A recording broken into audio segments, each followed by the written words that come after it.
ഇന്ന് നമുക്കൊരു ഫിഷ് നിർവാണം ഉണ്ടാക്കിയാലോ. കിങ് ഫിഷ് കൊണ്ടാട്ടോ ഉണ്ടാക്കാൻ പോകുന്നത്. അപ്പോൾ എല്ലാവരും വന്നോളൂ കേട്ടോ. ഫസ്റ്റ് നമുക്ക് ഫിഷ് ഒന്ന് മാരിനേറ്റ് ചെയ്യാം കേട്ടോ. ഒരു സിമ്പിൾ മസാല, കുറച്ച് മുളക് പൊടിയും മഞ്ഞൾപ്പൊടി, കുരുമുളക് പൊടിയും കുറച്ച് നാരങ്ങ നീരും ആവശ്യത്തിന് വേണ്ട ഉപ്പൊക്കെ ആഡ് ചെയ്തിട്ട് കുറച്ച് വെള്ളം കൂടി ആഡ് ചെയ്തിട്ട് നല്ല പേസ്റ്റ് രൂപത്തിലോട്ടാണ് മിക്സ് ചെയ്യുക കേട്ടോ. എന്നിട്ട് നമുക്ക് ക്ലീൻ ചെയ്ത് വെച്ച ഫിഷിലേക്ക് ഇതാണ് തേച്ച് പിടിപ്പിക്കാം. എന്നിട്ടൊരു കുറച്ച് നേരം അതൊന്ന് ഫ്രിഡ്ജിലിരുന്നോട്ടെ. അപ്പോഴേക്കും നന്നായിട്ട് മസാലയൊക്കെ വന്നിട്ട് മിക്സായി വരട്ടെ. മൺചട്ടിയിലാട്ടോ ഉണ്ടാക്കാൻ പോകുന്നത്.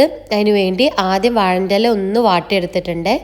എന്നിട്ട് വാഴൻ്റെ ഇല വെച്ച് കൊടുത്ത് കുറച്ച് വെളിച്ചെണ്ണ തൂവി കൊടുക്കുന്നുണ്ട്. എന്നിട്ട് ആ ഫ്രൈ ചെയ്ത് വെച്ചിട്ടുള്ള ആ ഫിഷ് അതിലോട്ട് ആദ്യം ഇട്ട് കൊടുക്കുക. എന്നിട്ട് നല്ല കട്ടിയുള്ള തേങ്ങാപ്പാൽ ഒഴിച്ചു കൊടുക്കുന്നുണ്ട് കേട്ടോ. ഇനി നമുക്ക് കുറച്ച് പച്ചമുളകും നല്ല പച്ച മാങ്ങയും നല്ല ഇഞ്ചി ചെറുതാക്കി അരിഞ്ഞതും അതൊക്കെ ഇട്ട് കൊടുക്കാവേ. ഒപ്പം കുറച്ച് കുരുമുളക് പൊടിയും ആവശ്യത്തിന് വേണ്ട ഉപ്പൊക്കെ ഇട്ട് കൊടുത്തിട്ട് നമുക്ക് നന്നായിട്ട് അടച്ചു വെച്ചിട്ട് വേവിച്ചെടുക്കാം കേട്ടോ. നന്നായി വെന്തതിന് ശേഷം നമുക്ക് ആ വാഴഞ്ചിലൊക്കെ ഒന്ന് മാറ്റി നമുക്ക് സെർവ് ചെയ്ത് കഴിക്കാം കേട്ടോ. ഞങ്ങൾ ഇടിയപ്പത്തിൻ്റെ കൂടെ കേട്ടോ ഇത് കഴിച്ചിട്ടുണ്ടായിരുന്നു. നല്ല അടിപൊളി കോമ്പിനേഷൻ ആയിരുന്നു കേട്ടോ.